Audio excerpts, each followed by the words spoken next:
요한복음 15장은 우리가 잘 아는 이 상반 부분입니다.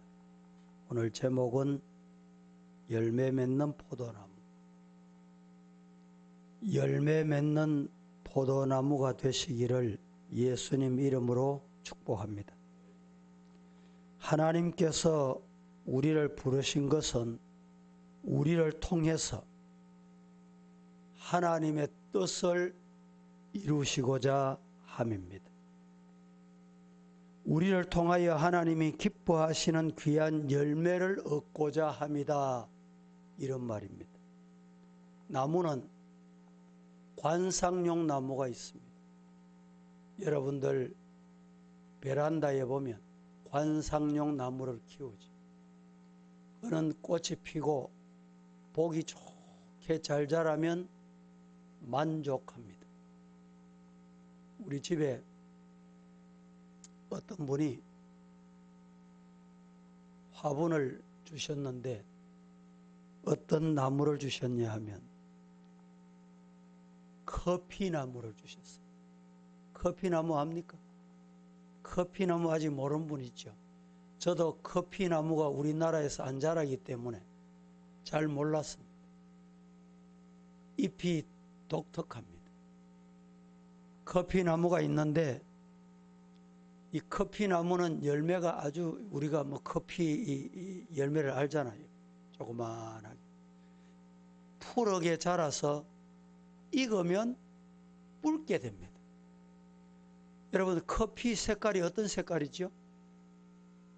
주로 거무스름한 색깔. 원래 붉은 걸 건조시켜서 이제 로스팅, 굽는다 그러죠. 볶는다 그러죠. 그 볶는 데 따라서 이제 커피는 맛이 달라집니다. 주로 커피에도 맛을 아는 분은, 여러분들 중에도 커피를 아주 좋아하시거나 이런 분은 커피 맛을 아는 분이 있어요. 아, 이 커피는 어디 커피구나. 어디에서 자라든지 커피가 맛있는 커피가 있어요. 어디에서 자란 커피가 맛이 있느냐? 큰 나무에서 저 높은 마운틴, 아주 높은 산에서 자라는 커피가 이 추위와 더위를 함께 겪으면서 이 자라가지고 열매 맺는 나무가 아주 맛있는 나무입니다. 그런데 그것보다 더 중요한 건 이제 볶는 기술입니다. 검게 볶느냐, 덜 검게 볶느냐. 검게 볶는데 그 어떻게 용도가 어떤 정도냐. 그런데 또 중요한 것은요, 커피를 볶아가지고 갈아서 물을 붓잖아요. 갈아서 물을 부어서 오래 두면 커피는 본맛이 없어집니다. 갈아서 물의 온도를 어떻게 배합하느냐, 속도가 어느 정도냐에 따라서 또 맛이 달라지는 게 커피예요.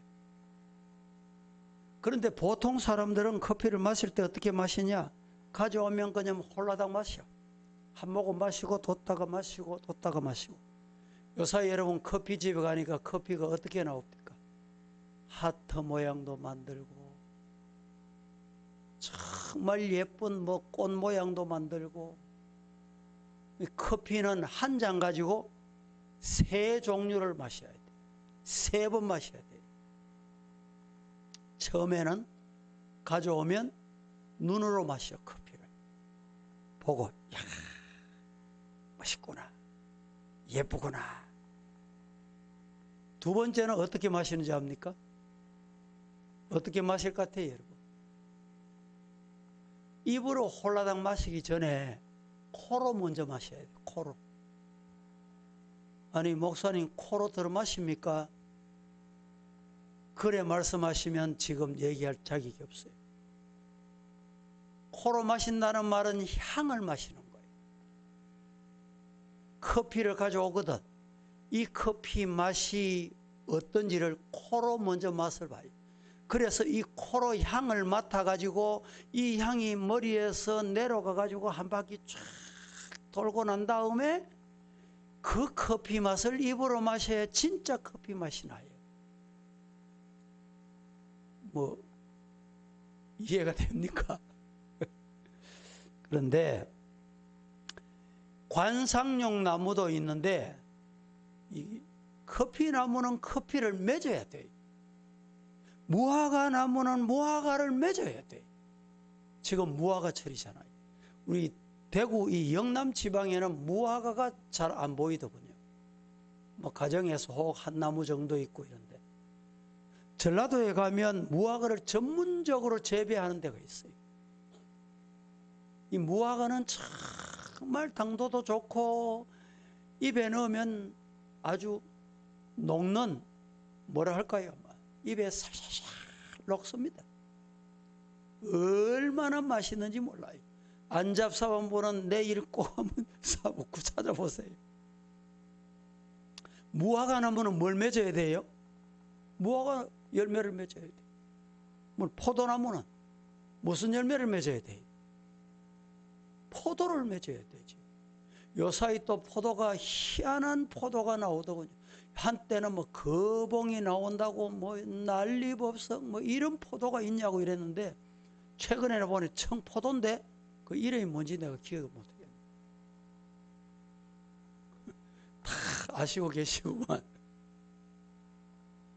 여러분, 포도나무에는 포도를 맺어야 돼.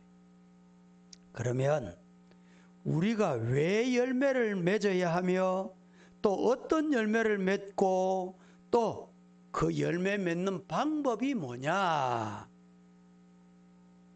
첫째, 열매 맺는 방법.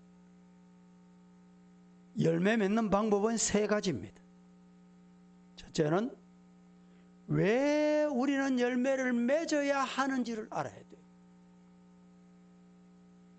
성도들이 왜 열매를 맺으라고 했느냐? 16절을 보겠습니다. 다 같이 시작.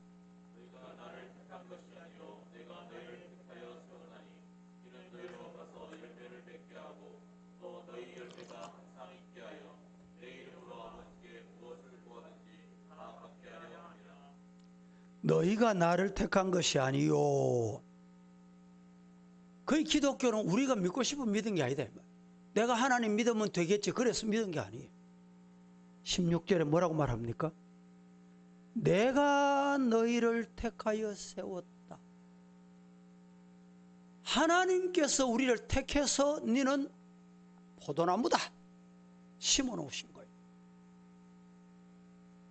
왜 심었느냐? 이는 너희로 가서 열매를 맺게 하고, 또 너희 열매가 항상 있게 하여 내 이름으로 아버지께 무엇을 구하든지 다 받게 하시기 위해서다. 할렐루야. 자, 열매를 맺어야 된 이유를 여기서 말씀합니다. 자녀는 부모의 뜻이 무엇인지 알고 그 뜻을 따라 열매를 맺는 것이 효를 하는 것이며 아름다운 일입니다. 오늘 제가 올라오기 전에 잠시 전에 뉴스를 봤더니 대구서 그런 것 같아요. 자식이 자기 부모 집에 가가지고 불을 질렀어요. 왜 질렀는지는 아직 뭐 수사 중이겠지만 오늘 그런 거. 참 시대가 악하다 뉴스 들어오면 참 악하긴 악하구나. 자식이 부모 집에 가서 뭐 때문에 그런지 모르지만 불을 지르고 말이죠.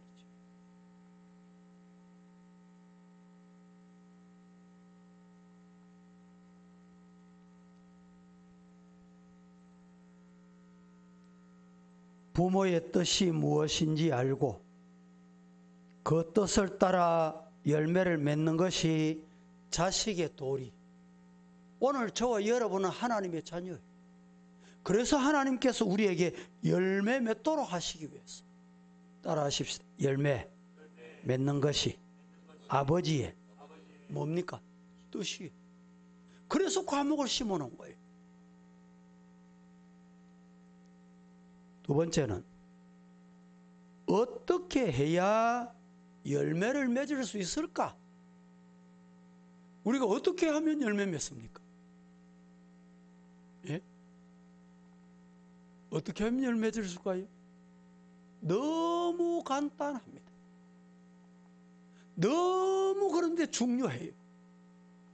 그런데 이 원리를 잊어버리고 이 원리를 벗어나는 경우가 많습니다. 4절을 보겠습니다. 4절. 어떻게 하면 열매를 맺느냐? 간단해요. 간단해. 시작. 내 안에 거하라 나도 너희 안에 거하리라. 가지가 포도나무에 붙어 있지 아니하면 스스로 열매를 맺을 수 없음 같이 너희도 내 안에 있지 아니하면 그러하리라. 가지가 우리는 뭡니까? 우리가 가지. 가지가 어디 붙어 있으면 돼요? 나무에 붙어 있기만 하면 수분도 공급, 영양도 공급, 때에 따라 모든 거 공급해주고 열매 맺게 돼. 왜 열매를 못 맺느냐? 왜 못 맺을까요? 왜 열매를 안 맺을까요? 간단하잖아요. 나무에 붙어 있으면 되는데 지가 나무 노릇 하려고 해. 내가 나무 노릇 하려고 그래요. 그러니까 열매를 못 맺는 거예요.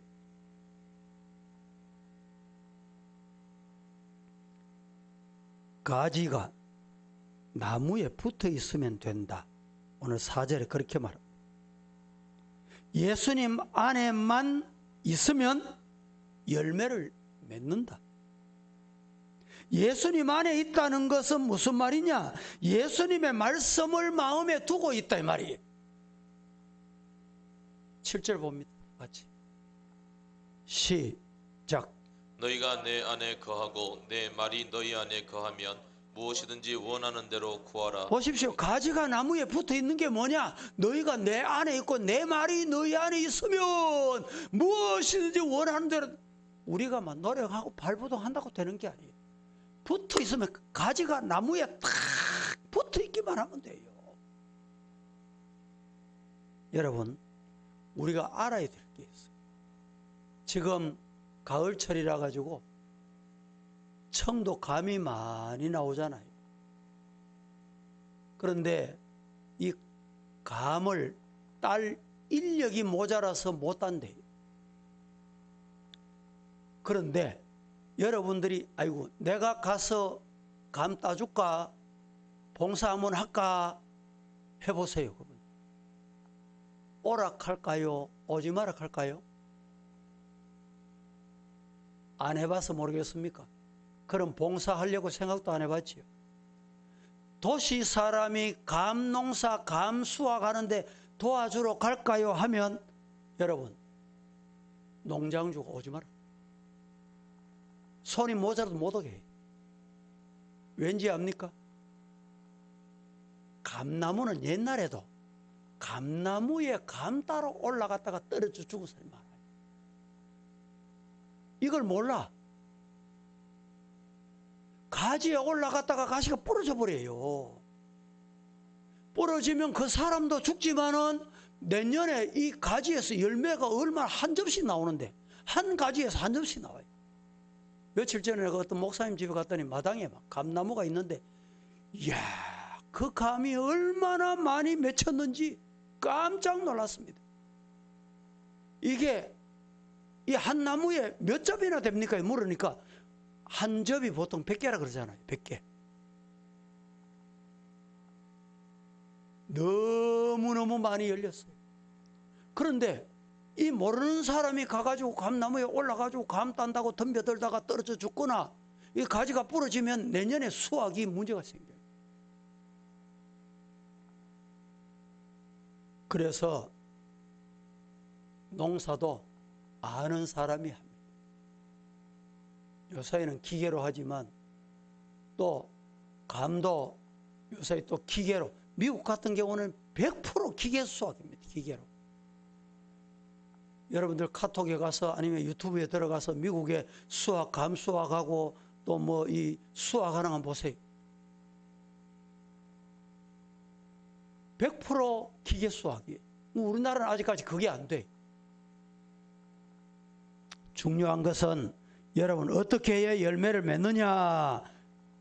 말씀이 내 안에, 내가 예수님 안에 있는 게 가지가 붙어 있는 거예요. 나무에 붙어 있는 거예요. 10절은 이렇게 말합니다. 다 같이 10절 시작.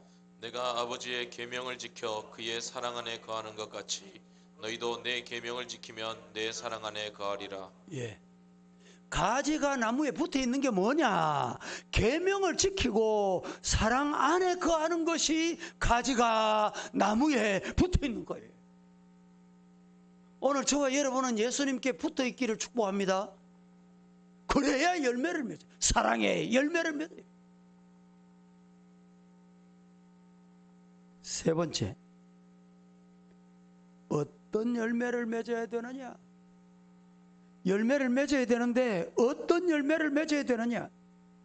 12절 시작. 내 계명은 곧 내가 너희를 사랑한 것 같이 너희도 서로 사랑하라 하는 이것이니라. 내 계명은 곧 내가 너희를 사랑한 것 같이 너희도 서로 사랑하라 하는 이것이다. 오늘 여러분 어떤 열매를 맺어야 되느냐? 어떤 열매? 사랑의 열매. 사랑의 열매. 사랑의 열매 맺으시기를 예수님 이름으로 축복합니다. 어떤 부인이 남편 전도하려고 애를 썼는데 늘 다투고 싸우고 이래가지고 좀 사랑하는 부부가 되면 좋겠다 싶었는데 남편이 그게 안 되는 거예요. 그런데 어느 날 남편을 손잡고 끌다시피 해서 교회 왔어요. 그런데 남편이 교회 왔다 가더니 너무너무 잘하는 거예요. 너무너무 잘. 그 아내가 정말 잘 데려갔구나. 여보, 당신이 교회 가서 은혜 받았나 봐요. 목사님 말씀에 어떤 말씀에 은혜를 받았어요? 오늘 본문과 같이 서로 사랑하라. 이 말씀하셨는데 이 말씀에 은혜 받았습니까? 어떻게 그렇게 당신이 교회 가더니 변했습니까? 물었더니 목사님이 원수를 사랑해라.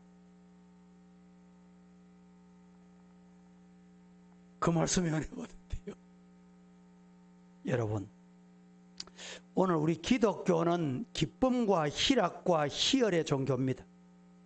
하나님은 우리에게 기쁨의 생활을 약속하셨고 또 그렇게 살라고 명하셨습니다. 예수님이 주시는 기쁨은 특별한 기쁨입니다. 그러면 주님이 우리에게 주시는 기쁨이 어떤 기쁨이냐? 오늘 두 번째, 주님이 주시는 기쁨이 어떤 기쁨입니까? 첫째, 서로 사랑해야 합니다. 믿습니까? 오늘 11절, 12절, 2절 시작. 내가 이것을 너희에게 이름은 내 기쁨이 너희 안에 있어 너희 기쁨을 충만하게 하려 함이라. 내 계명은 곧 내가 너희를 사랑한 것 같이 너희도 서로 사랑하라 하는 이것이니라. 자, 예수님이 우리에게 계명을 주셨어요. 그 계명 무슨 계명? 사랑의 계명. 물어봅니다. 예수님이 왜 이 사랑의 계명을 주셨을까요? 간단합니다. 왜 사랑의 계명을 주셨을까요? 사랑하라고 사랑 계명 주셨지. 쉽잖아요. 왜 사랑의 계명을 주셨다고요? 예. 예수님이 계명을 주신 이유는 간단해요. 서로 사랑하라고 우리에게 사랑의 계명을 주신 줄로 믿습니다. 예수님이 사랑이 충만하셔서 오늘 우리는 예수님의 나무에 붙어있는 가지이기 때문에 예수님과 같이 사랑이 충만하기를 예수님 이름으로 축복합니다. 그러면 우리의 기쁨이 충만합니다. 예수님이 하라는 것 안 하고 하지 말란 것 하니까 기쁨이 없어. 희열이 없어. 예배가 안 돼. 따라하십시다. 예수님이 하라는 것 하십시다. 예. 예수님이 하라는 것만 하면 돼. 교회 와서 예수님이 하라는 건 안 하고 하지 말라는 것 하니까 교회가 말이 많아지는 거예요.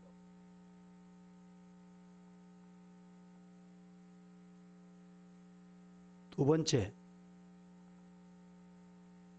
우리에게 주시는 기쁨을 소유하려고 하면 어떻게 해야 되느냐? 이 기쁨을 우리는 소유하려고 하면 꼭 기억해야 될 게 뭐냐? 말씀에 순종해야 됩니다. 첫째는 서로 사랑하라고 계명을 주셨어요. 서로 사랑하라고 계명을 주셨다니까. 그냥 그 계명 내가 준데 이유 없이 준 게 아니에요. 서로 사랑하라고 계명을 주셨으니 서로 사랑하면 여러분 기쁨이 충만하고, 두 번째는 말씀에 순종하면 어떻다고요? 기쁨이 충만해요. 성경 봅니다. 10절 다 같이 시작. 내가 아버지의 계명을 지켜 그의 사랑 안에 거하는 것 같이 너희도 내 계명을 지키면 내 사랑 안에 거하리라. 예. 이 10절 말씀은 한마디로 순종하는 거예요. 순종. 순종하면 돼요.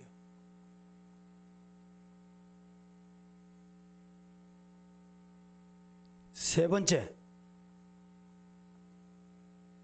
우리에게 주시는 기쁨을 소유하고 그 기쁨을 내게 간직하고 내가 간직하고 살려고 하면 서로 사랑하고 말씀에 순종하고, 세 번째는 서로 봉사하며 섬기면 돼요. 서로 봉사하고 서로 섬기면서 봉사하면 돼요. 섬김을 받으려고 하니까 기쁨이 없어. 왜 안 섬기노? 왜 안 섬겨주노? 왜 내 몰라주노? 아니 목사도 나를 몰라주고 장로도 나를 몰라주고 아무도 나를 안 몰라줘. 왜 나를 몰라주노? 따라하십시다. 교회는 섬기면, 봉사하면 내게 뭐가 충만할까요? 기쁨이 충만. 여러분들 다 운전하시잖아요. 운전할 때 가다가 뭐 내 속도로 이래 잘 가는데 추월선도 아닌데 주행선에서 누가 와가지고 뭐 뒤에서 와가지고 착 끼어들면서 가보세요. 운전을 왜 저래 예의 없이 버릇 없이 해? 이런 생각이 될까요, 안 될까요? 듭니다. 그런데 저도 젊을 때는 그런 생각을 많이 했어요. 저 버릇 없네. 운전하는 버릇이 왜 저래죠? 저 인간이 왜 저래 이랬어요. 근데 요 사이는 아이고 영업용 택시구나. 영업용 택시는 돈 벌으려고 하니까 그렇겠거니, 이해를 이렇게 내가 이해를 해보니까 과거에는 불불 끓었는데 그게 없어져. 없다니까. 또 가다가 보면 끼어들려고 하는 사람 있잖아요. 끼어줘라. 양보하고 나면 그거 별거 아닌데, 아무것도 아닌데 양보할 걸 했는데, 아니 내가 뭐 큰 거나 했듯이 마음이 흐뭇해진다니까. 여러분 교회도 마찬가지. 작은 것이지만 내가 봉사하고 내가 섬기고. 요사이 우리 교회 청소하는 거, 또 주일 분리수거하는 거, 뭐 오셔서 하는 분들은 또 열심히 합니다. 코로나라도 와서 하고 주일도 맡은 거 하고 가고. 근데 평소에 우리 교회 구청에서 와가지고 이제 공공근로 한 분이 늘 여기서 또 방역도 하고 해요. 또 우리 여전사들이 청소를 아주 열심히 해요. 그런데 왜 이거 안 하노? 해야지 왜 안 하노? 이러면요, 시키는 사람도 힘들고 하는 사람도, 아니 내가 청소하려고 교회 다니나? 내가 이 분리수거하려고 교회 오나? 이래 보면 기쁨이 없어요. 기쁨이 없다니까. 내가 조금 일찍 와서 하자. 내가 먼저 하자. 그러면 기뻐. 아무도 안 보는 데서 해도요, 그게 기쁘다니까. 믿으시기를 주님 이름으로 축복합니다. 우리 성도 여러분, 오늘 우리는 하나님 앞에 이 기쁨의 주인공이 되기를 예수님 이름으로 간절히 축복합니다. 로마서 15장 27절은 이렇게 말합니다. 시작. 저희가 기뻐서 하였거니와 또한 저희는 그들에게 빚진 자니 만일 이방인들이 그들의 영적인 것을 나눠 가졌으면 육적인 것으로 그들을 섬기는 것이 마땅하니라. 한 곳 더 봅니다. 베드로전서 4장 11절 시작. 만일 누가 말하려면 하나님의 말씀을 하는 것 같이 하고 누가 봉사하려면 하나님이 공급하시는 힘으로 하는 것 같이 하라. 이는 범사에 예수 그리스도로 말미암아 하나님이 영광을 받으시게 하려 함이니 그에게 영광과 권능이 세세히 무궁하도록 있느니라. 아멘. 아멘. 열매를 맺어야 하며 열매 맺는 방법이 뭔지를 말씀을 드렸습니다. 오늘 11절 말씀에 우리에게 주시는 기쁨을 소유하려면 어떻게 해야 되는지를 말씀을 드렸습니다. 서로 사랑하십시다. 말씀에 순종하는 자가 되십시다. 섬기며 봉사하는 성도가 되기를 예수님 이름으로 축복합니다. 그래서 영적인 기쁨이 항상 넘치는 우리 서부교회 성도 다 되시기를 예수님 이름으로 축복합니다.